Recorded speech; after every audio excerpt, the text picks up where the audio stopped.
आज के इस माध्यम से हम आज आप लोगों को एक कहानी सुनाने जा रहे हैं, जिस कहानी को सुनाने का उद्देश्य है आप लोगों को जागरूक करना है। कहानी कुछ इस प्रकार है। कहानी उत्तर प्रदेश के जिला खूंटी के अंदर एक थाना लगता है रनिया, उसी के पास में ही एक गांव लगता है उलित हाथी। वहाँ की कहानी है। कहानी बड़ा ही विचित्र है। कहानी वहाँ के बच्चों को लेकर के है। कहानी काफी इंटरेस्टिंग है। आप लोग ध्यान से सुनना, आप लोग सतर्क रहना, अन्य लोगों को भी बताना। कहानी कुछ इस प्रकार है। जैसे वहां पे तो 5 लड़कियों के पिता जब थाने में पहुंचते हैं, वो दरोगा जी से कहते हैं कि हमारी लड़कियों का शोषण हुआ है और उनके साथ काफी गंदा और घिनौना कृत्य हुआ है। इसके माध्यम से आप लोग कहानी के माध्यम से हम आपको बताने की ये कोशिश करें। नमस्कार दोस्तों, मैं हूँ अतुल। आज का अपने चैनल में, ऑल इंडिया क्राइम चैनल में आप लोगों का स्वागत है। कहानी कुछ इस प्रकार से है। 5 लड़कियां होती हैं। वो एक लोटा पार्टी फंक्शन होता है, उस पार्टी में जाती हैं। जाने के बाद वहाँ रात को 9 से 10 बजे तक पार्टी चलती है, तो मामला काफी लेट होता है। लेट होने के बाद रात को 9 बजे अचानक उनका विचार बनता है कि चलिएगा हम घर पे चलते हैं। अब घर पे चलने के लिए वो लड़कियां निकली ही थी कि रास्ते में एक नदी पड़ती है, और उस नदी के पास जब पहुंचती हैं तो वहां से 18 लड़के एक गिद्ध की तरह उन पर टूट पड़ते हैं। टूटने के बाद में काफी चिल्लाती हैं, चीखती हैं, काफी अपने आप को बचाने की कोशिश करती हैं। लेकिन रात के समय ऐसा वाकया था कि वहां पर कोई परिंदा भी नहीं था। उन लड़कों ने ऐसी जगह निश्चित की थी। इसमें होता क्या है कि एक लड़की जो होती है, वो एक लड़के का हाथ काटती है, और हाथ काफी तेजी से काटती है, जिससे उसके काफी ज्यादा खून बहता है। खून बहने के बाद वो चिल्लाता है, चीखता है, और उसके बाद वो लड़की वहां से भाग जाती है। इसी प्रकार दूसरी लड़की भी एक लड़के का हाथ कट कर देती है, और हाथ काटने के बाद दूसरी 2 लड़कियां, कुल मिला के वहाँ 5 लड़कियां होती हैं। 5 में से 2 भाग जाती हैं, बची हैं 3।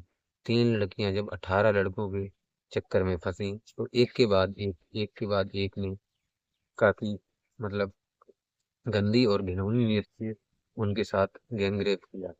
गैंगरेप करने के बाद वो लड़कियां अपने घर पे पहुंचती हैं। घर पर पहुंचने के बाद जैसे ही अपने पिता को सारी कहानी बताती हैं।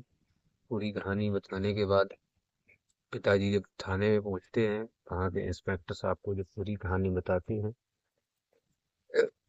रनिया थाने जब पहुंचते हैं, रनिया थाने के इंस्पेक्टर साहब को जब पूरी कहानी पता चलती है, तो इंस्पेक्टर साहब भी काफी चकित रह जाते हैं।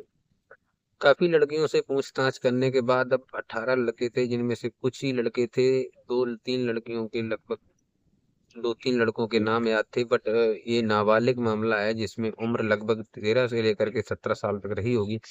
वैसे तो हम सबके नाम बता सकते हैं, लेकिन हमारे देश का कानून नाबालिग लोगों की छवि पर न कि कोई फर्क पड़े, इसलिए हम उनके नाम आपको नहीं बता सकते। तो 2 से 3 लड़कों को वो लड़कियां पहचान लेते हैं। पहचानने के बाद उनके नाम पे वहां पे एक एप्लीकेशन दे देती हैं कि सर ये लड़के थे। दरोगा जी उन 3 लड़कों को पकड़ के 3 लड़कों से कड़ी और सख्ती से पूछताछ करने के बाद जब नाम सामने आते हैं, तो 18 और लड़कों, टोटल 18 लड़के होते हैं। इस मामले में 18 लड़कों, एक के बाद एक नाम सामने आते हैं। 18 के 18 लड़कों को अरेस्ट किया जाता है। पूछताछ की जाती है।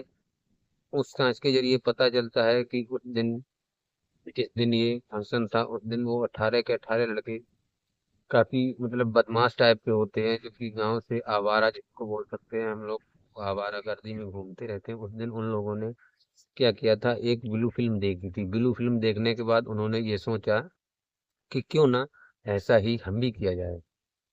तो ऐसा ही हम भी करने के चक्कर में वो लोग लड़कियों के साथ गंदा और घिनौना कृत्य करते हैं। और इधर क्या होता है दोस्तों, उस थाने में जब एफआईआर उन लोगों पे लिखी जाती है, जिसका मुकदमा में जो धाराएं लगती हैं, वो धारा लगती है बीएनएस की धारा 126/2, और बीएनएस की धारा 127/2, और 115/2, साथ ही 109/2, और साथ ही 170/9, और पास्को एक्ट की धारा लगती है। इतनी धाराओं के चालान होने के बाद कानून का कहना है कि इनके ऊपर सख्त से सख्त कार्रवाई की जाएगी।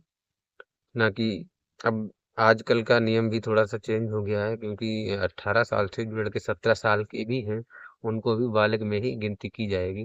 कानून उनको कड़ी से कड़ी सजा देगी। दोस्तों, आप लोगों को इस कहानी को सुनाने का उद्देश्य किसी को परेशान करना, किसी का दिल दुखाना नहीं है, बल्कि आपको जागरूक करना है, आपको सचेत करना है कि हाँ, अपने और अपने बच्चों का ख्याल रखें। आप लोग सुरक्षित रहें। जय हिंद, जय भारत। मिलते हैं किसी नई कहानी के साथ। आप लोग अपना ख्याल रखना।